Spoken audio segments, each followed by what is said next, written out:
Title: The Last Ember. Part 1. Before the Fire. The city of Orenhill was known for two things: its glass towers and its warriors. Set between silver mountains and the blackened sea, it shimmered like a dream.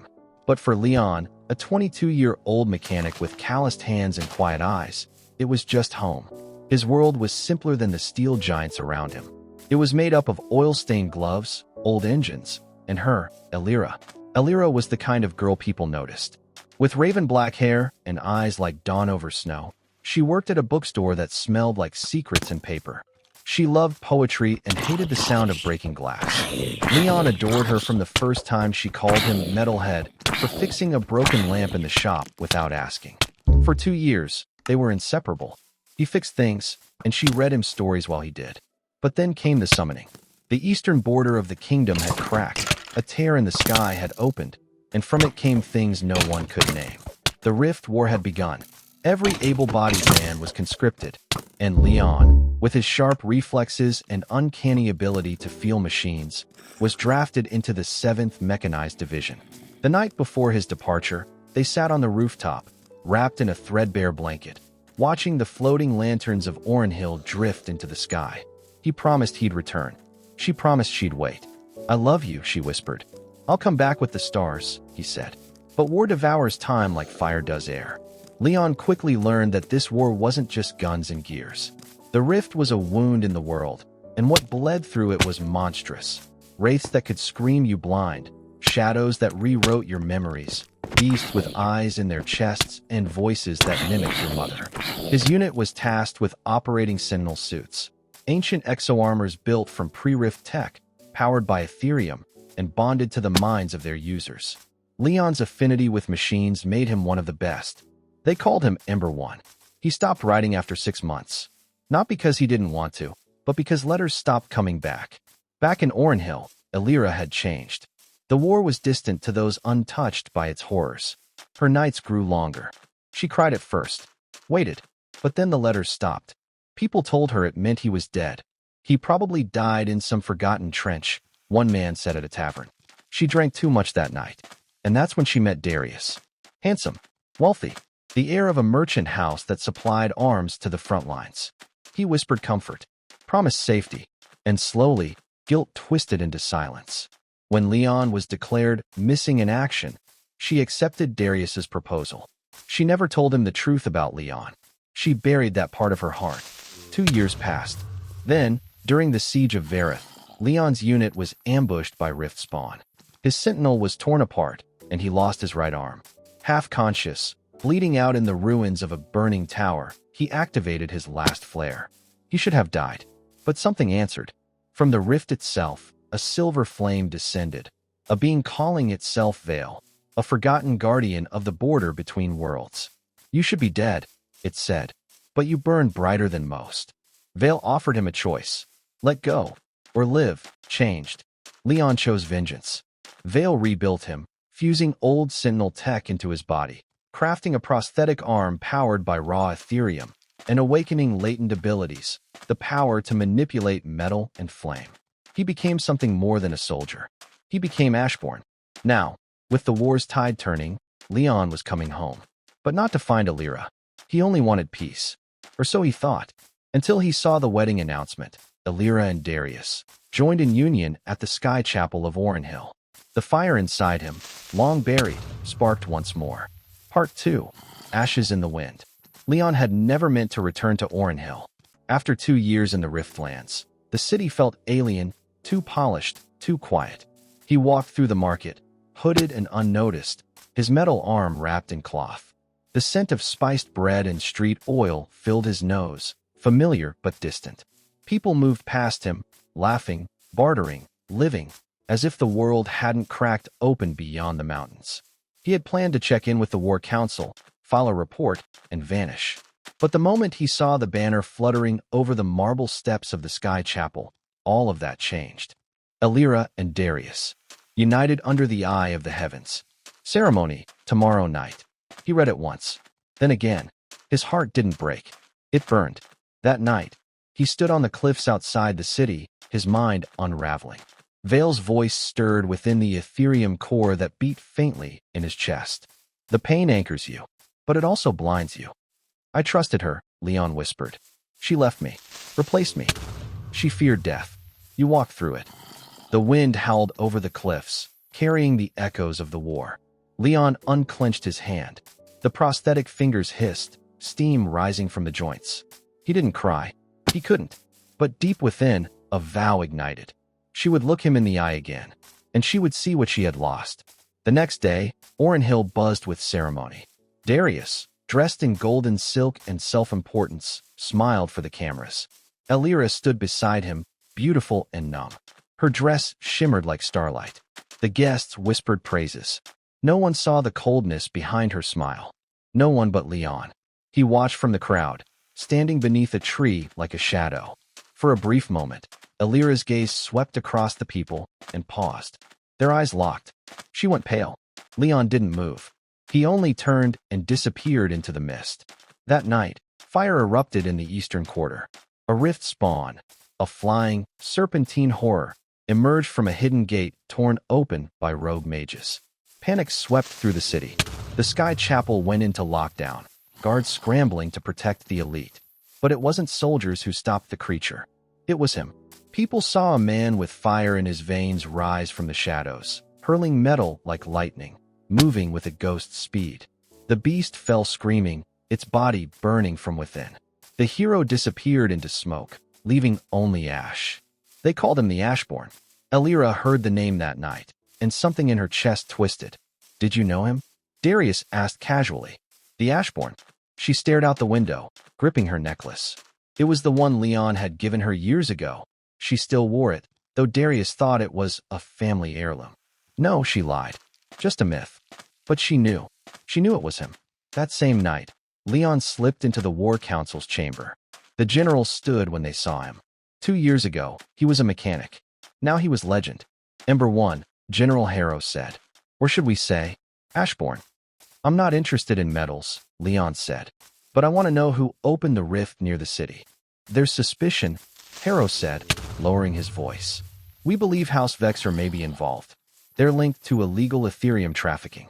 Darius Vexer inherited the network. Leon's eyes narrowed. Darius. Of course. The man hadn't just stolen his love. He was selling weapons to enemies, tearing the world further open for profit. That night, Elira walked alone in the chapel garden. She couldn't sleep. The fire in her chest grew louder with every hour. She remembered Leon's promises, his laughter, the grease on his fingers. And then, the silence. She had mourned him, hadn't she?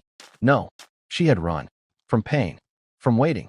And now he had returned, not as a man, but as something forged in flame. She whispered into the wind, Leon, I'm sorry. And for a moment, the trees rustled, as if they had heard. Leon watched from the shadows. He didn't speak. He had no words left for her. But he had a purpose now. And Elira's new husband, her ally in betrayal, was the key to something darker. Something that could destroy everything. Part 3, Riftstorm. The war was not over. It had only shifted its shape. 2 nights after the Sky Chapel wedding, the first signs appeared. Small ruptures flickered open across the city, flashes of violet flame splitting the air. Birds died mid-flight. Clock towers stopped ticking. The Ethereum grid, which powered Orenhill's tech, surged wildly. Leon stood in the ruins of an old Sentinel facility on the city's edge, piecing together fragments of intel. The rift wasn't just bleeding through on its own. It was being amplified. Someone inside Orenhill was accelerating the collapse. And the source pointed directly at House Vexer. Darius. The nobleman had acquired more than wealth from the war. He had bought black market Ethereum from war zones, sold Rift tech to corrupt mages, and experimented with portals behind gilded walls. His ambition wasn't peace. It was power. Leon broke into the Vexer vault under cover of night. Ethereum batteries pulsed along the walls. Rift stones, unstable crystals harvested from the other side, glowed with unholy light. Diagrams scattered across a table showed a horrifying truth. Darius was building a rift gate, a permanent doorway between realms. If it activated, it could collapse reality across the entire eastern seaboard. Orenhill would become a gateway. Leon's pulse quickened. This wasn't revenge anymore. This was war. He turned and froze. Elira stood in the doorway. Her eyes widened in shock. Leon? He didn't answer. Not with words. Only his mechanical arm lit up with blue flame, ready to destroy everything in the vault. But she stepped forward, voice trembling. I didn't know what he was doing. I swear to you. He said it was research, energy, trade. You left me to die, Leon said, voice like steel. I thought you were dead. You thought I was inconvenient. His voice rose. You married the man funding the monsters that killed my brothers. Tears filled her eyes. I made a mistake. A terrible one. But this, what he's doing, it's not what I wanted. Leon stared at her. You can walk away now, he said. Or you can help me stop him. Darius didn't wait long to strike. When he discovered the break-in, he summoned something from the rift, not a beast, but a warden, a creature of pure shadow armored in obsidian, bound to his bloodline. It attacked at dawn, crashing through Orenhill's defense tower like a storm. The city erupted in chaos. Civilians fled. Soldiers fought blindly. And the rift gate, hidden beneath the old armory, began to pulse, opening inch by inch. Only Leon could stop it. In the final confrontation, Leon faced Darius at the base of the rift gate. The device roared behind them, swallowing light. Reality bent, and voices from the other side whispered promises of immortality, of dominion. Darius, wearing a rift-infused exosuit, laughed. You were a fool to return, he sneered. You were meant to die? Elira deserves more than a broken machine. Leon said nothing. Then he moved. The battle was furious, flame against shadow, machine against magic. Darius fought like a man drunk on power, but Leon had fire in his soul, fueled by rage, betrayal, and something purer, purpose. He dismantled Darius piece by piece, and when the rift threatened to swallow them both, he turned his power inward and sealed it. His Ethereum core burned brighter than ever, overloaded, unstable. Elira appeared in the smoke, screaming his name. He turned to her, weary, scorched, bleeding. Tell the city it's safe. No, she cried. Don't you dare leave again. But he smiled calm. Then the core exploded, a blinding flash of silver flame. And just like that, Ashbourne was gone. For 3 days, the city mourned. Statues were built. Songs were written. People whispered stories of the fireborn warrior who saved them all. Elira, dressed in black, never left the ruins of the gate. She had lost everything, not once, but twice. And this time, it was her fault. Until, on the 4th night, something stirred in the ashes. Part 4. The Return of Fire. Orenhill believed him dead. The Ashbourne, savior of the city, slayer of rift spawn, breaker of the forbidden gate, had vanished in light. His body never found. Just a scorched crater and a melted suit of armor, fused into the ground like a monument. The city wept.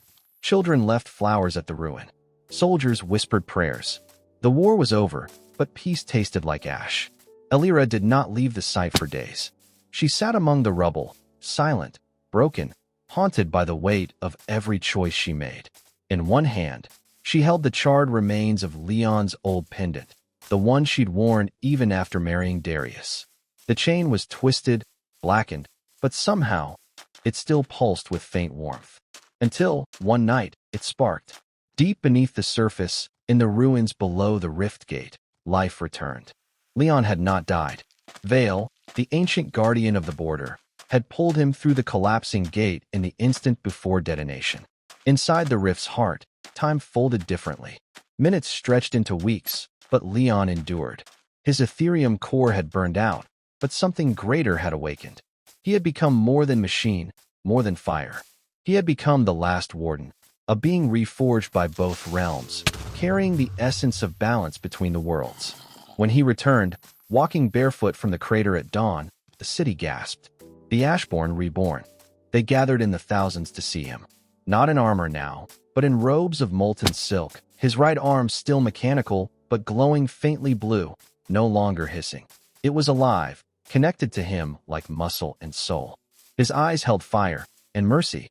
He addressed the people of Orenhill from the high steps of the Sky Chapel. We thought the rift was the enemy, he said. But the true enemy was within, greed, betrayal, fear. The rift will heal, and so will we. But only if we protect what is left, together. The city knelt before him. Elira approached him at twilight.